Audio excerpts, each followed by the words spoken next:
సహోదరి సహోదరుల దైవ బిడ్డలారా, దివ్యవాణి క్రీస్తు సందేశం కార్యక్రమానికి స్వాగతం, సుస్వాగతం.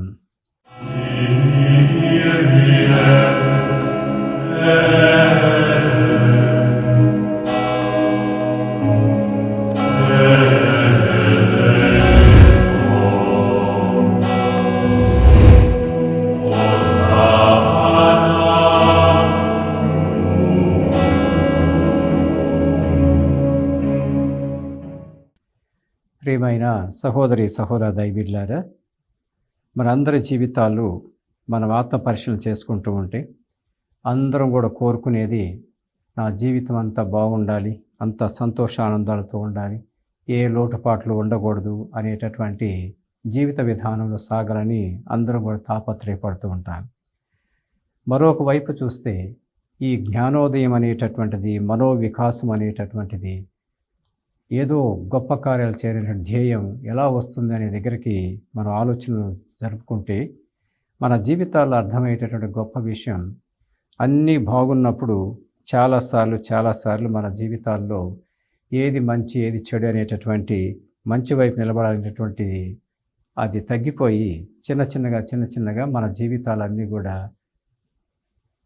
వెనక్కి వెళ్ళిపోయి ఇక మన జీవితాలన్నీ కూడా విలాసాలు, వినోదాల వైపే మన జీవితాలు సాగుతూ ఉంటాయి. అప్పుడప్పుడు కష్టాలు వస్తాయి. కష్టాలు వచ్చినప్పుడు మన జీవితాల్లో కొంతమంది దిగజారిపోతారు, మరికొంతమంది మనోవికాసాన్ని, జ్ఞానోదయాన్ని పొందుకుంటూ ఉంటారు. ఈరోజు ప్రియమైన సహోదరి సహోదర దైవీడ్లారా, చాలాసార్లు కష్టాలు అనేటువంటి తప్పకుండా మన జీవితాల్లోకి వస్తూ ఉంటాయి.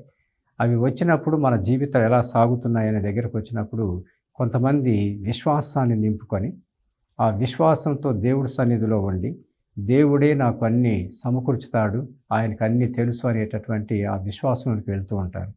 మరికొంతమంది దేవుడు ఎక్కడున్నాడు, ఏం జరుగుతుంది, నేను ఎందుకు ఇట్లా బాధపడుతున్నాను అనేటటువంటిది దిగజారిపోయేటటువంటి స్థితులు కూడా కనపడుతూ ఉంటాయి.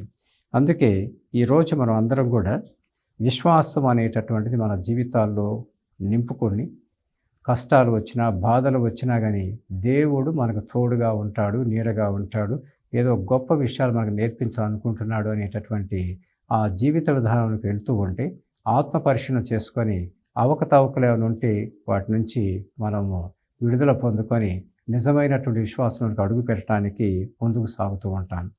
ప్రియమైన సహోదరి సహోదర దైవీడ్లారా, ఆ విశ్వాసంతో కూడుకున్న జ్ఞానోదయంలోనికి వస్తే మన జీవితాలు ఎంత గొప్పగా దేవాది దేవుడు ఆశీర్వదిస్తాడు, ఇంకా గొప్ప కార్యాలు చేసేటట్లుగా శక్తిని, బలాన్ని ఇస్తాడనేటటువంటిది ఎంతోమంది పునీతుల జీవితాల్లో మనం చూస్తూ ఉంటాం.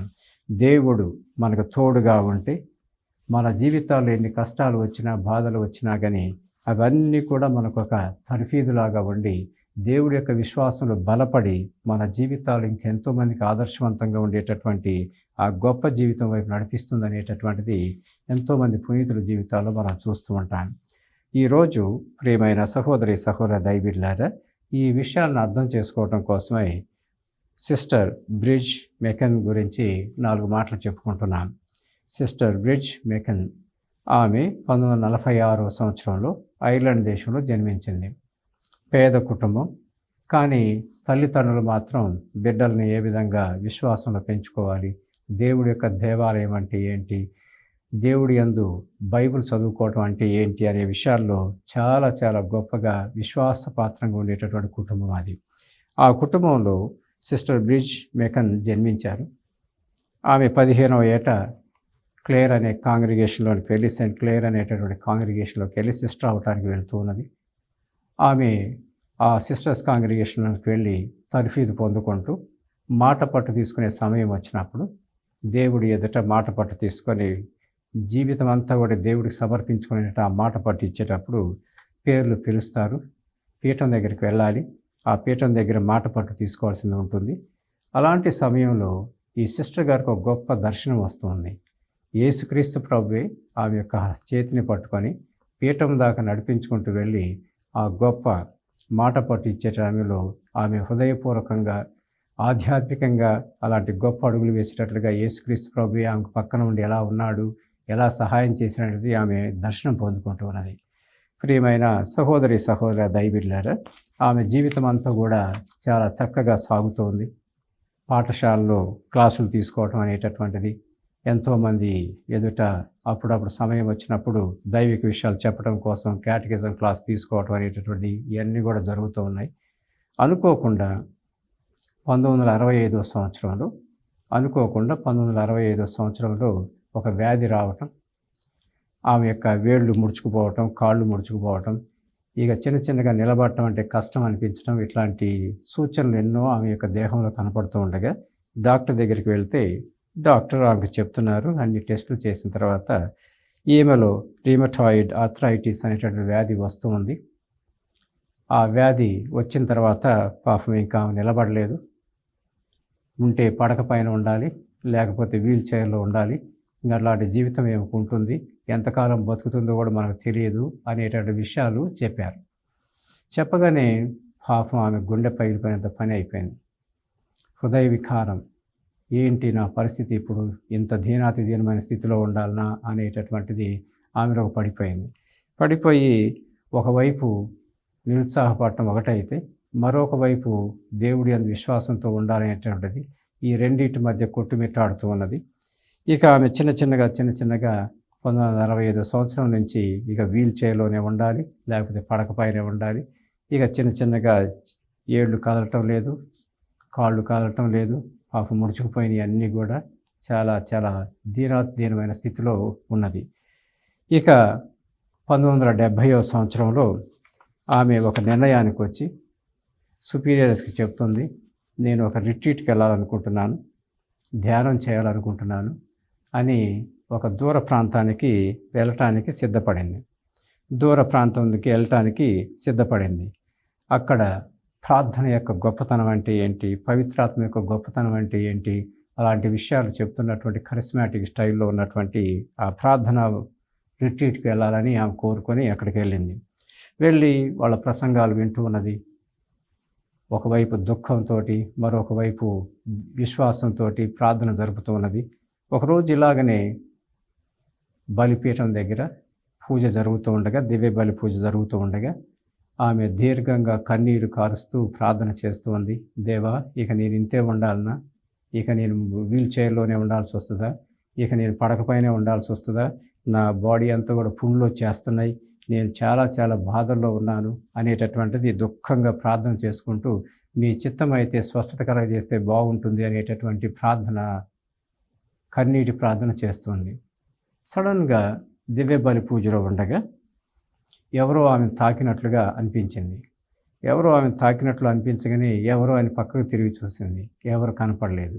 కానీ ఆమెలో ఎన్నెన్నో మార్పులు వచ్చేస్తున్నాయి. చిన్నగా ముడుచుకుపోయినటువంటి వేళ్ళు, చేతులు అన్నీ కూడా కదలటం మొదలుపెట్టింది. కాళ్ళు కూడా కదలటం మొదలుపెట్టేది. ఆమె పుండ్లు చూసుకున్నది, ఆ పుండ్లు కూడా చిన్నగా తగ్గిపోవడం చూస్తూ ఉంది. ఇక సడన్గా కాసేపటి లోపల ఆమె చేతులు, కాళ్ళు నార్మల్ స్థితికి, సాధారణ స్థితికి వచ్చేసినాయి. ఆమె పుండ్లన్నీ కూడా మాయమైపోయినవి, సంపూర్ణ స్వస్థత పొందుకుంది. ఇక అంతమందిలో ఆమె సడన్గా లేచి నిలబడి, జీసస్ యు ఆర్ దేర్, యేసయ్య నువ్వు ఉన్నావు అంటూ ఆమె గట్టిగా కేక వేసింది. అందరూ కూడా విస్తుపోయి చూస్తూ ఉన్నారు. అంత సడన్గా ఆమె సంపూర్ణ స్వస్థత పొందుకోవటం.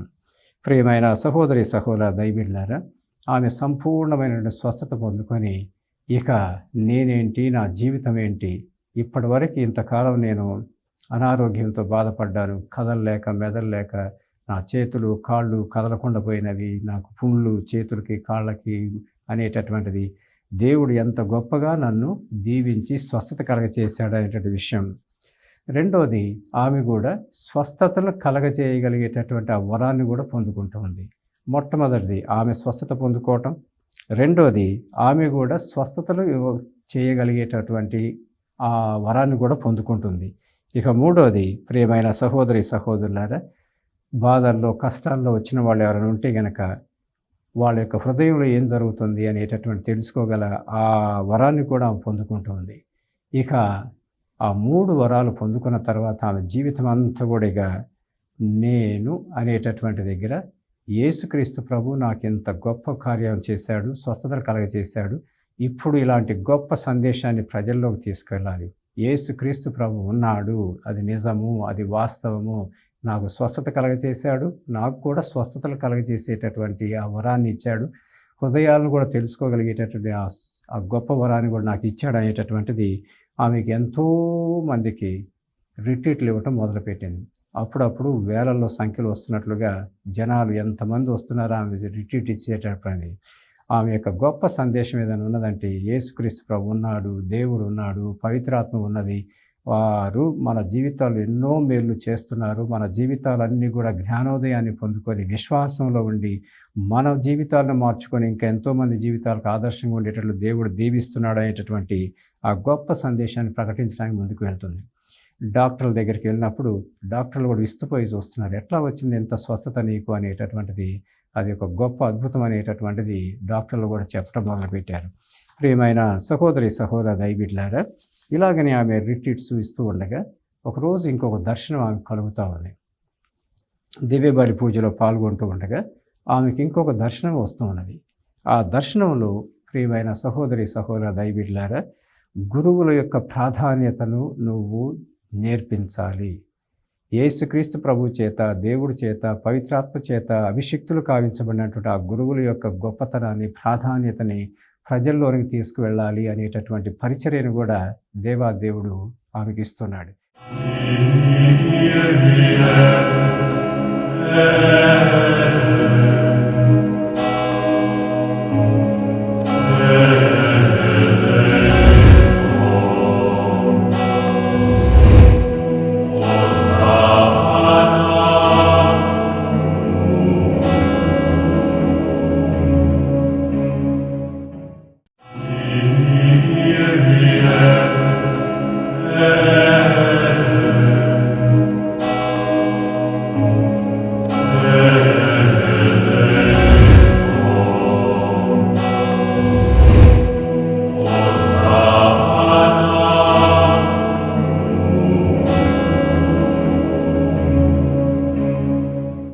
ఆ పరిచర్య ఏంటి అంటే చాలాసార్లు ఫాదర్స్ని పట్టించుకోకుండా ఫాదర్స్ మీద విమర్శలు చేస్తూ ఎంతోమంది దయనీయంగా అయిపోయి, ఇక నేను చేస్తే ఏంటి, చేయకపోతే ఏంటి నేను అనేటటువంటిది, అలాంటి పరిస్థితుల్లోకి ఫాదర్స్ వెళ్ళిపోయి ఆ ఉల్లాసంగా, ఉత్సాహంగా దివ్యబలి పూజను సమర్పించడం, ప్రసంగాలు చేయటం, దేవుడి యొక్క గొప్పతనాన్ని ప్రకటించడం అనేటటువంటిది బాగా తగ్గిపోతుంది. ఎందుకంటే ప్రజలు వాళ్ళని పట్టించుకోకపోవటం వల్ల కానీ, వాళ్ళ మీద విమర్శలు కుమ్మరించడం వల్ల కానీ, ఇట్లాంటివి జరగటం వల్ల అనేటటువంటిది. కానీ నీవు ప్రజల్లో దేవుడి చేత అభిషేకం కావించబడిన గురువుల యొక్క గొప్పతనాన్ని ప్రజలకు ప్రకటించాలి. వాళ్ళు ఇస్తున్నటువంటి ఆ దివ్య బలి పూజ యొక్క గొప్పతనాన్ని అందరికి అర్థమయ్యేటట్టు చేయాలనేటటువంటిది ఆ గొప్ప పరిచర్యని దేవుడు ఆమెకు ప్రసాదిస్తున్నాడు, యేసుక్రీస్తు ప్రభు పవిత్రాత్మ. ఈరోజు ప్రియమైన సహోదర దైవబిడ్డలారా, ఇప్పటి వరకు ప్రజల మధ్యకి వెళ్తున్నటువంటి ఆమె ఇక సెమినరీకి వెళ్ళి అక్కడ గురువుల కాలం తపన పడుతున్నటువంటి బిడ్డలతోటి ఎలా మాట్లాడటం, సెమినేరియన్స్ తోటి, అలాగే గురువులైనటువంటి వాళ్ళకు కూడా రిట్రీట్స్ కండక్ట్ చేసినప్పుడు నిరాడంబరంగా వినయంతో, విధేయతతోటి ఏ విధంగా ప్రసంగాలు చేస్తూ ఉంటుంది అనేటటువంటిది ఎంతోమంది సెమినేరియన్స్, ఎంతోమంది గురువులు వాటిని విని నిజమైనటువంటి దేవుడి చేత నడబడుతున్నటువంటి సిస్టర్ ఈమె అనేటటువంటిది అందరూ కూడా చెప్పడం మొదలు పెడుతున్నారు. ఒక్కోసారి సెమినేరియన్స్ వచ్చి ఆమె ఇచ్చినటువంటి ఆ ప్రసంగం విన్న తర్వాత ఆమె ద్వారా కలుగుతున్నటువంటి ఆ పవిత్రాత్మ యొక్క కుమ్మరింపు ద్వారా మాలో ఎంతో ఆ నిరాశ, నిర్వేదం అనేది పోయి నిజమైనటువంటి ఆ ఉల్లాసంగా, ఉత్సాహంగా దేవుడి యందు ఎలా ఉండాలనేటటువంటిది, ఆ దేవుడి యొక్క గొప్ప ఆ జీవిత విధానాన్ని ఎలాగ ప్రజల మధ్య తీసుకుపోవాలనేటువంటిది ఆమె చక్కగా అర్థం చేసుకొని ఏ విధంగా ప్రకటిస్తూ ఉన్న దాని దగ్గర మేమందరం కూడా ఉత్సాహవంతులం అవుతున్నాం అనేటువంటి విషయాన్ని చెప్తున్నారు. ప్రియమైన సహోదర దైవబిడ్డలారా, ఈ విధంగా జీవితం సాగుతూ ఉండగా ఆమెలో కూడా కొద్దిగా నిరుత్సాహం అనేది ఒకటి కలుగుతూ ఉంది. ఏంటి అంటే, ఇక ఆమె వస్తుందంటే ప్రజలందరూ కూడా ఆమె కోసం వెయిట్ చేస్తున్నారు. ఆమెలో ఏదో స్వస్థత పవర్ ఉంది, శక్తి ఉంది అనేది అది చూడటానికే వస్తున్నారు. ఆమె యొక్క అంగీని పట్టుకుంటే స్వస్థత కలుగుతుంది, లేకపోతే ఏమైనా కానీ రిలీక్స్ తీసుకువెళ్తే ఆమె ఉపయోగించే ఏ వస్తువును మనం ఉపయోగించుకున్నా కానీ స్వస్థతలు కలుగుతాయేటటువంటి ఆ ధోరణితోటి వస్తున్నారు. కానీ నిజమైనటువంటి దివ్య బలి పూజ అంటే ఏంటి, నిజమైనటువంటి గురుత్వం అంటే ఏంటి, ఆ దివ్య బలి పూజలో ఉన్న గొప్పతనం ఏంటి, అసలు సిసలైనటువంటి ఎవరు ఈ అద్భుతాలు చేస్తుందనే దగ్గరికి వచ్చిన అది యేసుక్రీస్తు ప్రభువు, దేవుడు, పవిత్రాత్మ అనేది అవి పట్టించుకోకుండా ఈమె చుట్టూ ఒక సెలబ్రిటీ లాగా జనాలు గుమికూడుతున్నారనేది ఆమెకు బాగా బాధేస్తుంది. ఇక పూజ ఉంది అన్నా కానీ అంత పెద్దగా పట్టించుకోకుండా జనాలు ఈమె కోసమే వెయిట్ చేస్తున్నారు అన్నట్టుగా సెలబ్రిటీ లాగా ఉంటున్నాడేటువంటిది బాధ వేస్తూ ఉంది. ఇక ఆమె ఆ బాధను ఒకసారి లూర్దు మాత పుణ్యక్షేత్రాన్ని దగ్గరికి వెళ్ళి, ఫ్రాన్స్ దేశంలో ఉన్నటువంటి లూర్దు మాత పుణ్యక్షేత్రానికి వెళ్ళి పూజలో పాల్గొని అక్కడ మరియమాత ముందు ప్రార్థన చేస్తామంది. అమ్మ, దేవుడు నన్ను స్వస్థపరిచాడు, యేసుక్రీస్తు ప్రభు నన్ను స్వస్థపరిచాడు, పవిత్రాత్మ నన్ను దీవించింది, పరిచర్యలు ఇచ్చారు. కానీ జనాలందరూ కూడా ఈ పైన కనపడే స్వస్థల కోసమే నా దగ్గరికి పరుగులు తీసుకుంటూ వస్తున్నారు, కానీ దేవాలయంలోకి వెళ్ళటం అనేటటువంటిది, దేవుడి యొక్క దివ్య ప్రసాదం అనేటటువంటిది మర్చిపోతున్నారు.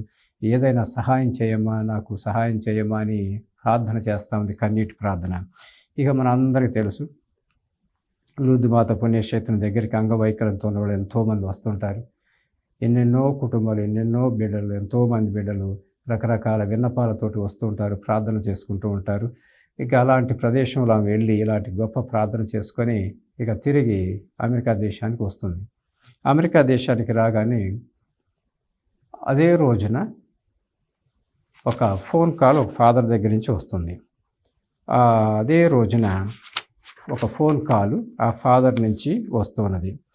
అది మరీ ముఖ్యంగా ఆమె ఎలాగైతే మరియమాత దగ్గరికి వెళ్ళి, లూర్దు మాత దగ్గరికి వెళ్ళి తనలో ఉన్నటువంటి లోపాలను తెలియజేసుకుంటూ, ఆవేదన తెలియజేసుకుంటూ ప్రార్థన చేసి తిరిగి వచ్చిందో అదే రోజు సాయంత్రం ఎల్ పాసో అనేటటువంటి ప్రాంతం నుంచి ఒక ఫోన్ కాల్ వస్తుంది. అక్కడ ఫాదర్ రిక్ థామస్ అనేటటువంటి ఆయన ఫోన్ చేసి, అమ్మా, నువ్వు చాలా చోట్లకి వెళ్తున్నావు కదా, ఈ రిట్రీట్స్ ఇవ్వటానికి, ఇలా ప్రసంగాలు చేయటానికి, స్వస్థత కలగజేయటానికి, మా ప్రాంతం దగ్గరికి కూడా వస్తే బాగుంటుంది. మా ప్రాంతం ఏంటి అంటే కనుక అమెరికా దేశానికి, మెక్సికో దేశానికి అక్కడ బోర్డర్, సరిహద్దు. ఆ సరిహద్దులో ఎంతోమంది మెక్సికన్స్ అమెరికా దేశానికి ఎలా తాపత్రయపడుతుంటారు, కానీ అక్కడ పోలీసులు అడ్డగించి వాళ్ళని వెనక పంపించి అది చేసి ఇది చేసి అలాంటి బోర్డర్లో ఉన్నాము. అక్కడ ప్రదేశం అంతా కూడా చాలా పేదరికంతో ఉన్నటువంటిది, పరిస్థితులు కూడా తారుమారుగా ఉంటాయి. ఇక్కడ చాలా చాలా పేదరికం అనేది ఇక్కడ ఉంటుంది. ఇలాంటి ప్రదేశానికి నువ్వు వస్తే బాగుంటుందమ్మా అని ఫోన్ చేశాడు. ఫోన్ చేస్తే ఆమె, అయ్యో, నా టైం టేబుల్ అంతా ఫుల్ అయిపోయింది, ఎక్కడికి వెళ్ళాలో ఏంటో అని ఇక అది అంతా చూసుకొని ఓకే, పలానా రోజు నేను రాగలను, అది కూడా అంత పెద్ద సమయం ఉండదు నాకు, వస్తాను అక్కడికి అని ఒక అపాయింట్మెంట్ ఇచ్చింది. ఆ రోజు రాగానే ఎల్ పాసో ప్రాంతానికి వెళ్తుంది. అక్కడ ఆ పరిస్థితులన్నీ చూసి అంత గార్బేజ్, అంత చెత్త చెదారం అంతా ఎక్కడ పడితే అక్కడ వేసి ఉంటుంది. ప్రజలు చాలా పేదరికం ఉన్నటువంటి వాళ్ళు ఆ చెత్తను ఏరుకొని దాంట్లో ఏదైనా ప్లాస్టిక్ అని అదని ఇదని ఏరుకొని ఇట్లాంటి పనులు చేసుకుంటూ బతికేటటువంటి వాళ్ళు. అలాంటి ప్రాంతంలో ఫాదర్ గారు, రేపు ఇక్కడ పూజ ఉంటుందమ్మా, ఇక్కడ పూజలో నువ్వు కూడా వస్తే బాగుంటుంది అని చెప్పాడు. ఆమె గుండె పగిలిపోయినంత పని అయిపోయింది. ఇంత చెత్త చెదారంతో ఉన్న చోట దివ్యబలి పూజ ఎట్లా అర్పిస్తగలం మనం అనేది ఆమె మనసులో అనుకుంటుంది. ఎంత పవిత్రమైన దివ్యబలి పూజ ఇది, ఎంత పవిత్రంగా ఉండాలి అనేటటువంటి ఒకవైపు ఆలోచన, మరొక వైపు ఇట్లా చెత్త చెదారంతో ఉన్న ప్రాంతంలో ఎట్లాగా ఇంత పేదరికం అనేటువంటిది ఇంకొక వైపు నుంచి. మరుసటి రోజు ఇక వాళ్ళు పూజ కోసం వస్తున్నారు. దాదాపు అక్కడ 1000 మంది ఉన్నారు. ఇక చిన్న బల్ల కూడా తీసుకొచ్చుకున్నారు వాళ్ళు. చిన్న బల్ల అక్కడ వేశారు, అంతా రెడీ చేసుకున్నారు. దివ్యబలి పూజ ప్రారంభించాలనేటువంటి సమయంలో ఎంతోమంది వస్తున్నారు, 1000 మంది పైనే ఉన్నారు. ఇంకా ఒక ముసలామ ఏదో భుజం మీద వేసుకొని ఆ పూజ బలిపీఠం దగ్గరకు వచ్చింది. ఈమె సిస్టర్ బ్రిడ్జ్ అనుకుంటుంది, ఏదో కానుక తెచ్చారేమోలే వాళ్ళ స్టైల్లో వాళ్ళు అనుకుంటా ఉండగా ఆమె ఆ గుడ్డను తీసి, ఆ బ్యాగును తీసి చూపిస్తే లోపల ఒక పిల్లవాడు బాగా కాలిపోయి, ఒళ్ళంతా తల కానించి చేతుల దాకా కాళ్ళు దాకా కాలిపోయి, శరీరంలో చర్మం అనేది కనపడకుండా ఉన్నటువంటి పరిస్థితులు ఆ బిడ్డను తీసుకొచ్చి, ఆ బిడ్డ ఏడుస్తూ ఉన్నాడు, కేకలేస్తూ ఉన్నాడు. ఇక ఆ ఫాదరు, నువ్వు కూడా రమ్మ సిస్టర్ అని చెప్పి ఇద్దరు కలిసి ప్రార్థన చేశారు. అమ్మా, ఆ బిడ్డని బలిపీఠం కింద ఉంచమ్మా, బల కింద అని చెప్పారు. ఇక బలిపీఠం అంతా రెడీ అయిన తర్వాత పూజ ప్రారంభమైంది. ఇక మనందరికీ తెలుసు, అప్పాల మీద ద్రాక్షరసం మీద ప్రార్థన జరిగి ఇది నా శరీరం, ఇది నా రక్తం అనేటటువంటి సమయంలో సడన్గా ఇది నా శరీరము, ఇది నా రక్తం అని చెప్పి అయిపోగానే ఆ పిల్లవాడు క్వైట్గా బయటకు వచ్చేసి పరుగులు తీసుకుంటూ అక్కడ ఆడుకోవడానికి వెళ్తున్నాడు. పరుగులు తీసుకుంటూ అక్కడ పిల్లలతో ఆడుకోవడానికి పరుగులు తీసుకుంటూ వెళ్తున్నాడు. ఈ సిస్టర్ గారు స్టన్ అయిపోయి చూస్తున్నారు. ఇట్లాంటి అద్భుతాన్ని నేను ఎప్పుడు చూడలేదే అనేటటువంటిది. ఇంత చెత్త చెదారం అంతా కూడా, కానీ అక్కడ ప్రజలు పూజకు వచ్చిన వాళ్ళు మాత్రం భక్తితోటి విశ్వాసంతో ఎలా ప్రార్థన చేస్తున్నారు అనేటటువంటిది, ఆ అద్భుతాన్ని చూసి అమ్మ బాబోయ్ ఏంటి ఇది అనేటటువంటిది చాలా చాలా ఆనందంతో, ఇట్లాంటి అద్భుతాన్ని నేను ఎప్పుడు చూడలేదు, ఇట్లాంటి స్థలాల్లో పూజలు ఎప్పుడు చూడలేదు అనుకుంటా సంతోషపడుతూ ఆ రోజు ఇంటికి వెళ్ళింది. రాత్రి అయింది, పడుకున్నారు. ఉదయం తెల్లవారక ముందే 3 గంటలప్పుడు దర్శనం పొందుకుంటుంది. 3 గంటలప్పుడు దర్శనం పొందుకొని ఆమె అంటున్నది, యేసుక్రీస్తు ప్రభు స్వరం వింటున్నది. నువ్వు లూర్దు మాత దగ్గరికి వెళ్ళావు కదా, ప్రార్థన చేసుకున్నావు కదా, అమ్మా ఇట్లా జరుగుతుంది అనేటువంటి విషయాలు నా జీవితంలో ఏం చేస్తే బాగుంటుంది అనేది. ఇప్పుడు నీకు కొత్త పరిచర్య ఏంటో తెలుసా? దివ్య సప్రసాదం యొక్క గొప్పతనాన్ని ప్రజల్లోని తీసుకువెళ్ళు. దివ్య సప్రసాదం యొక్క గొప్పతనాన్ని ప్రజల్లోని తీసుకువెళ్ళు. యేసుక్రీస్తు ప్రభు మీకోసం ఎదురు చూస్తున్నాడు అనేటటువంటి చెప్పు. దివ్య సప్రసాదం అంటే పరుగులు తీసుకుంటూ వచ్చి ఆయన సన్నిధిలో మోకరించి ప్రార్థన చేసేటటువంటి మంచి వాతావరణం ఉండేటట్లుగా పరిచర్య తీసుకెళ్ళి ముందుకు అని అంటున్నాడు. ప్రియమైన సహోదరి సహోదర దైబిడ్లారా, ఈరోజు మనం అందరం కూడా జ్ఞానోదయం అనేటటువంటిది ఎప్పుడు కలుగుతుంది మన జీవితాల్లో అన్నప్పుడు, అప్పుడప్పుడు కష్టాలు బాధలు వచ్చినప్పుడు మనకి జ్ఞానోదయం. ఆ సిస్టర్ ఏ విధంగా ఆర్థరైటిస్ వ్యాధి వచ్చి నడవలేక కూర్చోలేక పుండ్లతోటి ఎలా ఉన్నది, ఆ తర్వాత స్వస్థత పొందుకొని ఎంత గొప్ప పరిచయం పొందుకుంటూ ఉన్నది. అందుకని ఈరోజు మొదటి రాజుల గ్రంథం 19వ అధ్యాయం 9వ వచనం చదువుతున్నాం. ఏలియా ఒక కొండ గుహ ప్రవేశించి అతడు రాత్రి గడిపెను. అప్పుడు ప్రభువాడు ఏలియా, నీవు ఇక్కడ ఏం చేయుచున్నావని ప్రశ్నించెను. ప్రవక్త, మహోన్నతుడైన ప్రభు, నా జీవితకాలమంతయు నిన్నొక్కన్నే కొలిచితిని, కానీ ఇజ్రాయెల్ ప్రజలు నీవు చేసిన ఒడంబడికి మీరిరి, నీ పీఠమును కూలద్రోసి నీ ప్రవక్తను చంపిరి. ఇప్పుడు బ్రతికున్నవాడు నేను ఒక్కడినే, కానీ వారు నా ప్రాణమును కూడా తీయగోరుచున్నారు. ఎంత తీవ్రమైనటువంటి పరిస్థితిలో ఉన్నాడు ఏలియా ప్రవక్త. ప్రభు అప్పుడు ఆయనకి దర్శనంలో చెప్తూ ఉన్నాడు. ప్రభు అతనితో, నీవు కొండ మీదకి ఎక్కి అచట నా ముందుట నిలబడము అనినం. ఏలియా కొండపైకి ఎక్కగా ప్రభు అతని ముందుట సాగిపోయాను. పెనుగాలి వీచి కొండను బ్రద్దలుగా చేయించి రాళ్లను ముక్కలుగా చేసెను. అయినను ప్రభువు ఆ గాలిలో ప్రత్యక్షం కాలేదు. అటు తరువాత భూకంపములు కలిగినను, అయినను భూకంపంలో ప్రభు ప్రత్యక్షం కాలేదు. అటు పిమ్మట నిప్పు కనిపించను, అయినను ప్రభు ఆ నిప్పులో ప్రత్యక్షం కాలేదు. ఆ పిమ్మట మెల్లని స్వరం వినిపించను. ఆ స్వరం వినగానే ఏలియా తన అంగీ అంచుతో ముఖం కప్పుకొని వెలుపలికి పోయి కొండబొరి అంచు నిల్చుండెను. అప్పుడు ఒక స్వరం, ఏలియా, నీవు ఇక్కడ ఏం చేయుచున్నావా అని ప్రశ్నించను. నీవు నింషీ కుమారుడైన యోహాన్ను ఇజ్రాయెల్ రాజుగా నియమించము. షఫాతు కుమారుడు ఎలీషాను నీ స్థానమున ప్రవక్తగా అభిషేకించుము అని అంటున్నాడు. ఎంత గొప్ప పరిచర్య! కష్టాలు బాధలు చంపుతారు అనేటటువంటి ఆ పరిస్థితుల్లో ఏలియా ఏ విధంగా గొప్ప పరిచర్యను పొందుకుంటున్నాడు. ఈరోజు సిస్టర్ బ్రిడ్జ్ కూడా అలాంటి తీవ్రమైన పరిస్థితుల్లో ఉండి కూడా ఏ విధంగా స్వస్థతలు అందుకొని స్వస్థతను ప్రసాదించేంత వరాన్ని పొందుకొని ఎన్నెన్నో పరిచర్యలు చేయడానికి దేవుడు ఎలా వినియోగించుకున్నాడని మనం చూస్తున్నాం. ప్రియమైన సహోదరి సహోదర దైవిడ్లారా, మన జీవితంలో విశ్వాసం అనేటటువంటిది కష్టాలు వచ్చినా బాధలు వచ్చినా విశ్వాసాన్ని నిలుపుకొని జ్ఞానోదయాన్ని పొందుకొని నిజమైనటువంటి జీవితంలో పవిత్రమైన జీవితంలో ముందుకు సాగినట్లుగా దేవుడు మనల్ని కూడా దీవించాలని, మనం కూడా ఎదగాలని ప్రార్థన చేసుకుందాం. పిత, పుత్ర, పవిత్రాత్మ నామమున ఆమేన్.